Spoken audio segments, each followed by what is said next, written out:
Hi, I'm Mercedes Gonzalez from Global Purchasing based in New York City. Today I'd like to talk to you about the new methods of buying. Traditionally, for years and years when I have taught open to buy in retail classes, I've always stressed the importance of buying early into a season. So for example, now during January market, we should be buying fall, which delivers in August or September. I would usually advise my clients to buy 60 to 70% upfront now, so to make sure that you get the deliveries, to make sure you're first to market, to make sure that if it's a special cut or a limited edition print, that you're able to capture all of that. And also in order to plan our budgets going forward. But let's just take all of that methodology and throw it out the window, because it's a different world that we're living in today. First of all, we cannot forecast projections of sales based on last year's sales because they were so sporadic and erratic. They were just very different. And taking into consideration consumer behavior and how the consumer is feeling, I would almost dare say that this year, 2021, for the independent retailer is going to be a banner year. The consumer still is a little nervous. We always hear about the daredevils, but negative nervous Nelly is still at home. She is afraid to come out. She's afraid of large groups. So the retail environment that the independent retailer has created is a comfort zone. It's part of feeling normal. It's part of being social. It's part of being reintroduced to society. And it's a part of actually the psyche of the consumer. So understanding that and understanding that maybe mall business and chain store business is a little flat and really not going anywhere because of so many different factors, it is an excellent opportunity for the independent retailer to buy. So now, how do we plan a budget?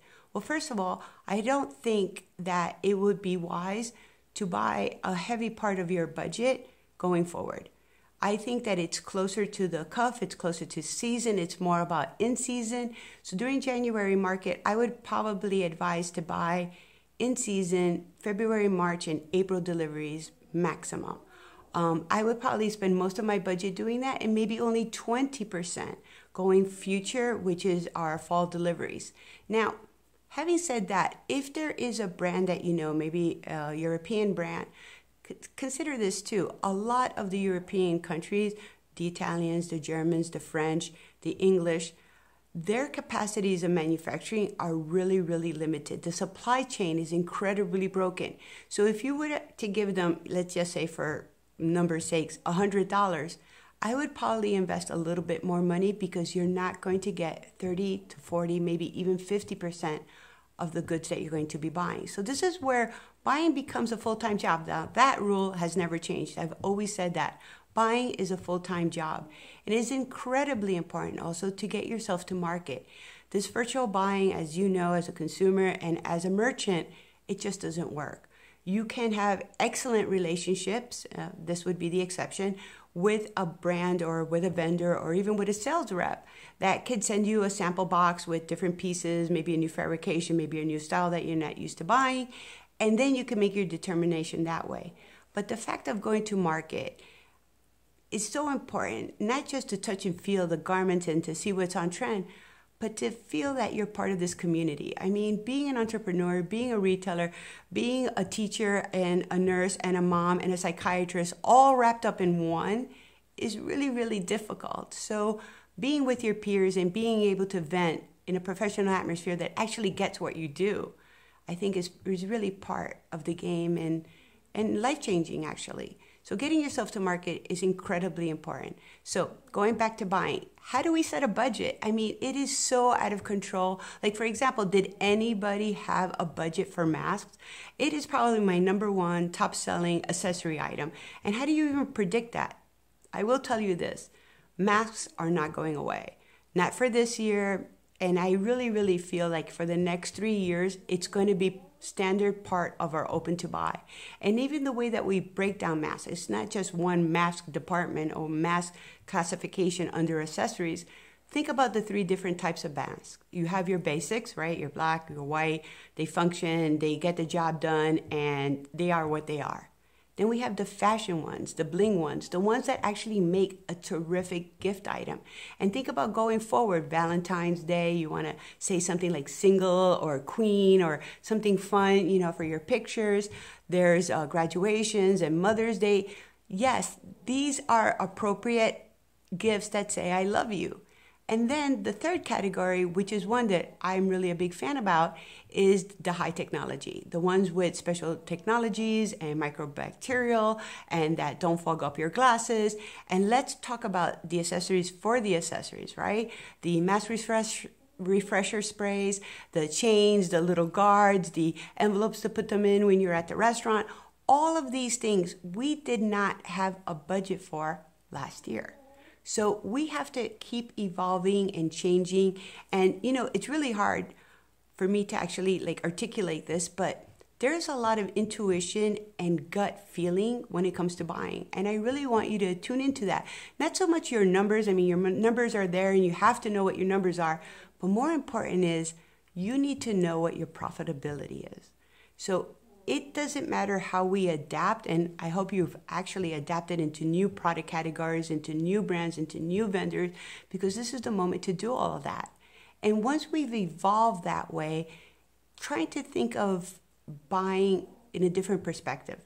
And I know that this is going to sound like really bad advice, which it was bad advice, a year ago, 6 months ago. But I most want you to be overbought than underbought. And I'll tell you why. Going back to the fact that the supply chain is so broken, it's very hard. I mean, I also own a brand. It is so hard to calculate what the factory is going to be delivering, when they're going to be delivering. Just think about, they're also working at 25 to 50% capacity. They were already worked as it is, especially if it's a domestic manufacturing company. Even if we go back to LA, as I am doing this workshop for you, downtown LA is shut down again. So people getting to work, not being able to get to work, people, in other countries that are not able to get to the capitals where they're manufacturing, that part of the supply chain is really tight and in a bottleneck. Now let's take the other part of it. There are no flights leaving most of these countries. So think about it. There is a travel ban. There are no commercial flights. So it all has to go cargo, which means it adds a tremendous amount to the expense. So now when you are in season and a brand offers you off-price, discount, a margin builder, and you feel like you don't have an open to buy, you find it. You will buy into these opportunities because they won't be there tomorrow. And of course, I'm not saying if something's really edgy and avant-garde, that's not where you're going to put your dollars into. But if there's a fashion basic that you can sell 10 months out of the year, I would invest in it. And think of it that way too. It's an investment in your store, the inventory that you carry. So if it's something, let's just say something ridiculous, like I have to buy 100 t-shirts, but I'm getting them at 50% off and I'm able to sell them at full retail. And if you think about the longevity of that, you couldn't get that money back if it was in the bank or in another kind of investment. So think of it that way. How do I invest in these fashion basics that give me opportunity to sell at full price and maintain a great margin? So this is where, it gets a little interesting because we're not following a traditional budget. We're not following a traditional structure of buying. And did I already mention that buying is a full-time job? It takes an incredible amount of energy to keep on top of all of these different variations that we have. So even when, and I'm going to use this example because I feel like it might come up again. When we were shut down for the last, 3 months during a high selling season, which was early spring, March, April, and May, it was really a difficult decision to make whether to open marking down and discounting or if we should stay at full price. I'm happy to say that the clients that I work with, and including myself, we all stayed at full price and didn't mark down and had tremendous success. People weren't necessarily looking for bargains. They were looking for reassurance. And I know that sounds kind of weird, but the saying about retail therapy, it's not a joke. It really, truly is. People come in, they just want to have a conversation. They don't want to talk about, they want to talk about their kids and their husbands and work and Zoom calls and everything else.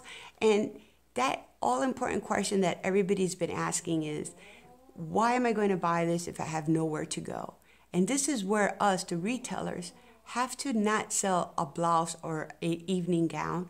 We're selling hope. We're selling inspiration. We're selling aspiration that we're going to get through this. And one day you will wear this dress.